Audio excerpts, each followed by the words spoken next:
What's up everybody? Robert Sykes. This is day 2 series of the video series on the Keto Adapted Diet tutorial.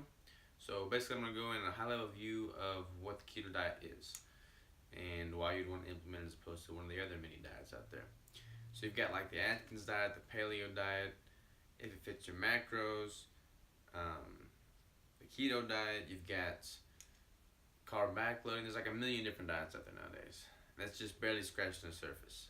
I've tried a lot of them, and I've chosen the keto diet because that's what I like best. That's what I perform best with. So one of the main differences between the keto diet and any of those other diets basically is that the keto diet changes your energy's fuel source. With the other diets, you're using glucose as the primary source of energy in the body, in the brain, and the organs, and that glucose is a result of eating carbohydrates. That glucose and insulin, that's used for fuel. You eat carbohydrates, your body produces glucose, insulin to convert that into energy, and there you have it. With the keto diet, your body's producing ketone bodies, which come in the form of acetoacetate, which is found in the urine, beta-hydroxybutyrate, which is found in the blood, and acetone, which is found in the breath, all three of which are ketone bodies. So the primary difference is that you're using a different fuel source entirely for the bodily functions and the brain. So what's one of the benefits of having a keto diet as opposed to the other diet? And we'll just refer to the keto diet as like you're using fat for fuel basically, because those ketone bodies are a result of fat oxidation, the ATP conversion. Basically, you're using dietary fat that you ingest or stored adipose tissue, which is body fat, as the fuel source.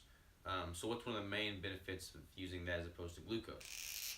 Let me draw a little sketch out for you here. Alright, so when you eat a heavy carb-laden meal and you feel tired shortly afterwards or a couple hours afterwards, this is how it works. You eat a carb-heavy meal, your blood glucose peaks, and it goes into a valley, peaks, valley, peaks, valley. That just happens throughout the day. So the lighting's kind of messed up there. When you're using fat for fuel, fat digests significantly slower than carbohydrates. So basically, it's just a steady fuel supply throughout the day. There's not like all this peaks and valleys. You don't like crash in the middle of the day. You don't feel the need to take naps throughout the day. You don't like eat a lot, then just have to crash. And that's like one of the biggest benefits for me, and that can only be derived either through a lot of stimulants. You know, if you're like sucking down energy drinks and caffeine all day, then that's not good.